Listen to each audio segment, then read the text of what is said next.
Svatovo-Kremenaya Line. Thus, it is possible to form a new line of defense, Svatovo-Kremenaya Lysychansk. However, Putin ordered not to surrender Liman. Instead of solving problems at the front, the Russian president announced mobilization and ordered referendums to be held in the occupied territories on joining Russia.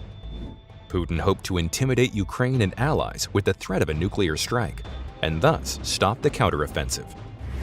When politics interferes in military affairs, there is always trouble, and trouble happened. On September 29th, Liman was surrounded. All retreat routes were under heavy artillery fire. Ukrainian attacks in the north of Liman, in the area of Torskoy, Turnovoy, and Yampolsky, and in the south from Yampol could no longer be contained. The lid of the boiler was closed. Further, either captivity or death. The commanders of the Russian units began to withdraw their soldiers without an order right through the forest. Some fighters spontaneously gathered in groups and left Liman without commanders. General Lapin personally met groups of retreating soldiers near Kremenaya. Threatening them with a tribunal, he tried to return the fighters to their positions. However, no one listened to him. Even when Lapin took out a gun, no one was afraid, because dying in a cauldron boiling from shelling is much worse. On the morning of September 30th, the fighters in the forward positions suddenly discovered that their flanks were left without cover due to the exodus of colleagues. There was no communication with the command. Real panic set in. The remaining units hastily left Liman and lined up in a column near the village of Zarechnoy.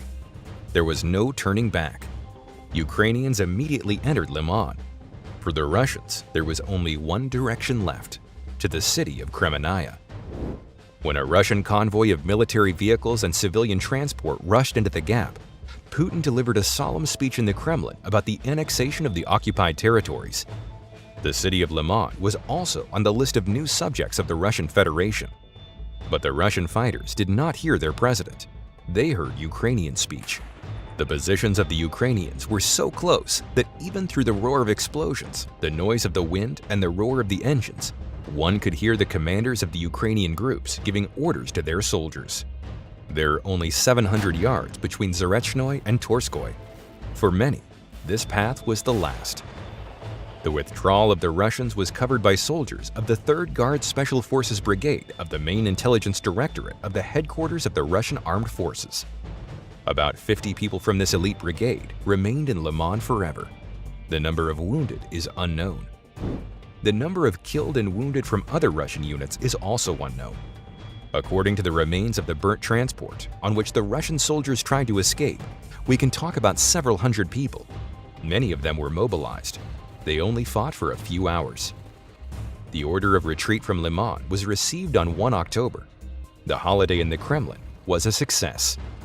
The liberation of Liman is the final part of the autumn counteroffensive of Ukrainian troops in eastern Ukraine.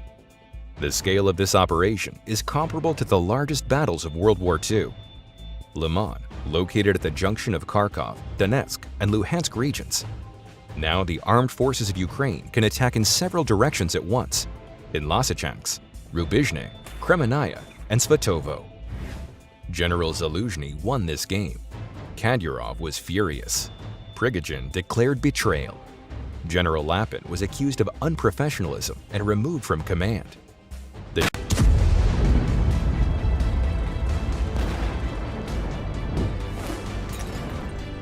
Putin forbade the troops to retreat. That day, he was going to announce the results of the referendum. While the Russian president was holding a solemn ceremony in the Kremlin to annex the occupied territories, Ukrainians surrounded Russian troops in Liman. Panic broke out among the Russians. Colonel General Lapin personally threatened the commanders of the retreating units with a premium pistol. 3 months earlier, he had received a Hero of Russia star from Putin and a golden pistol from Defense Minister Shoigu. Liman stayed in Russia for several minutes. Now we will tell you the details of this phenomenal battle of nerves, weapons, and military operation is always like a game of chess. If the opponent did not guess the combination in time, then he acts in a narrow corridor of possibilities. His moves are predictable. The Russian army found itself in a similar situation. It all started on September 6th near Kharkov. The width of the front on which the counteroffensive unfolded exceeded 130 miles.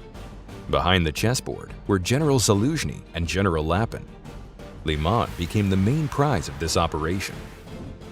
The city of Balakleya became the direction of the main strike of the autumn Ukrainian counteroffensive. After 48 hours, the forward strike group of Ukrainian troops were already near Kupiansk. This is about 65 miles from the old front line. The Russian defense line collapsed. The Russians tried to gain a foothold on the eastern bank of the Oskol River near Kupiansk. From here, the new line of defense was to strep Izium, which was to become a stronghold on the Seversky Donets River. Thus, water barriers could help Russian troops stop the Ukrainian counteroffensive. However, on September 9th, Izium also turned out to be in a squeeze. The Ukrainians did not rush to cross the Oskol River in the Kupiansk region, but struck to the south. As a result, the attackers took over two large bridges near Senkovo and Gorokovokta. Izium was cut off from Kupiansk and the eastern bank of the Oskol River. Izium is called the key to the Donbas. From this bridgehead, the Russians tried to encircle the largest Ukrainian group in the Donbas, which is located in Slavyansk and Kramatorsk. However, in 3 days, the situation turned in the opposite direction. Izium, stuffed to capacity with Russian soldiers and military equipment, became under the threat of encirclement. But here too, the Ukrainian command did not rush things. The only thing that connected the Izium garrison with the main forces of the Russian army was the road to the city of Liman. Therefore, the Russian-Ukrainian formations left Izium aside and advanced to the road to Liman. The scenario with Kupiansk was repeated. The Ukrainians did not storm the city, but hit from the flank. Refusal to storm cities can already be called a signature maneuver of the Ukrainian General Zaluzhny. The senselessness of the defense of Izium was realized even by ordinary soldiers of the Russian army. The Russians began a disorganized retreat. The order to leave Izium came only the next day, when the Ukrainians were already counting the trophies. So the Russian troops hastily rolled back to Liman. If Izium is the key to the Donbass, then Liman is the key to the Lugansk region. The defense of Liman was led by the commander of the Central Military District, Colonel General Alexander Lapin. At his disposal were the formations of the 20th Army, as well as motivated units of the Russian Legion. Russian fanatics and veterans of past wars volunteered to serve in it. Later, mobilized people and a police regiment from Donetsk came to the aid of the Liman group.